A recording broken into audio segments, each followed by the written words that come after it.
Hola, nosotras somos Kateman y Sara y les vamos a hablar sobre contracultura. Hola a todos, hoy vamos a explorar la relación entre la contracultura y el movimiento underground, con un enfoque particular que yo, Caterina Bedoya, les voy a hablar. ¿De cuáles temas? De los temas antiéticos, juventud y cultura del rock.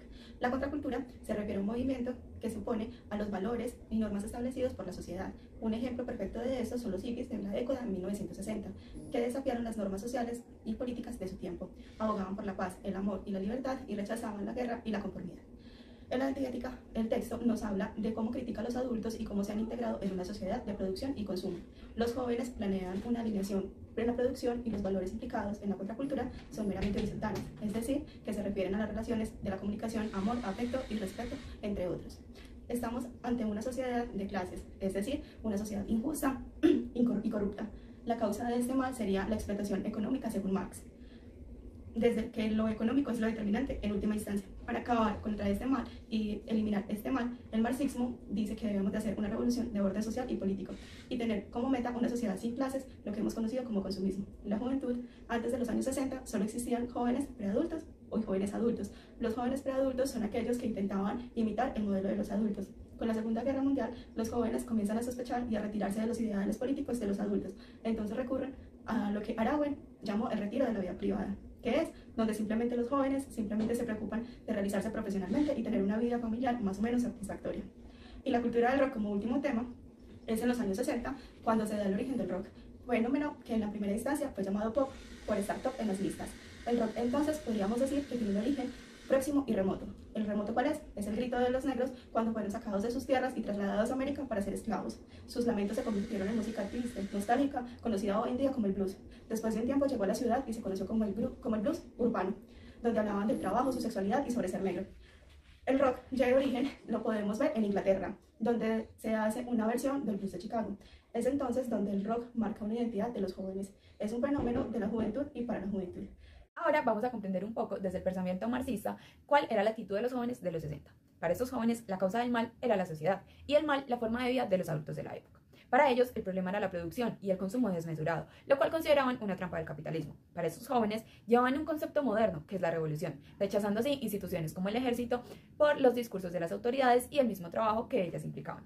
Podríamos decir que los jóvenes de los 60 veían un predominio de la visión científica del mundo, pero también veían importancia en establecer relaciones el uno con el otro. Hablemos un poco de la contracultura. Al contrario de lo que refiere Marx, la contracultura no es una meta de la sociedad sin clase, ni del superhombre como lo dice Nietzsche. Como ya lo habíamos referido, con el advenimiento de la modernidad se produce una separación entre la producción y el consumo, que es donde los jóvenes de los 60 hallaban el mal. Pero la contracultura lleva a pensar que parte del mal son las instituciones sanitarias y todo lo que gira en torno a ellas, e incluso otras instituciones, como las educativas o el ejército. Pero para ellos es importante la ciencia, que aunque la consideran verdad, corresponde a una idea un poco falsa.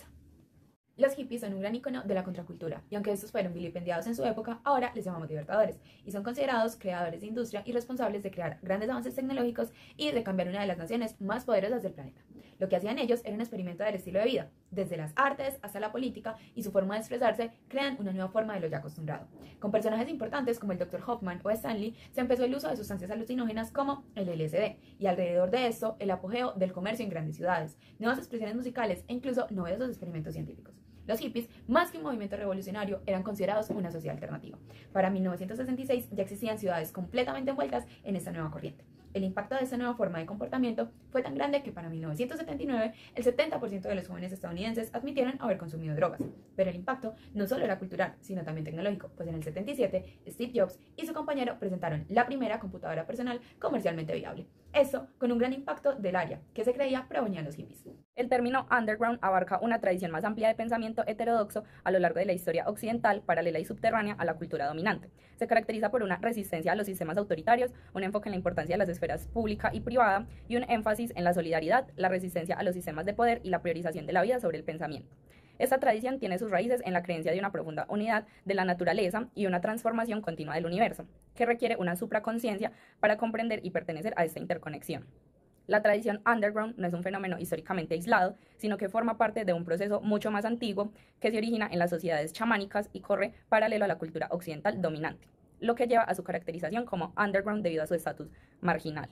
La relación entre la contracultura y el underground es estrecha, ya que ambos términos representan movimientos culturales que se oponen a las normas y a los valores dominantes de la sociedad.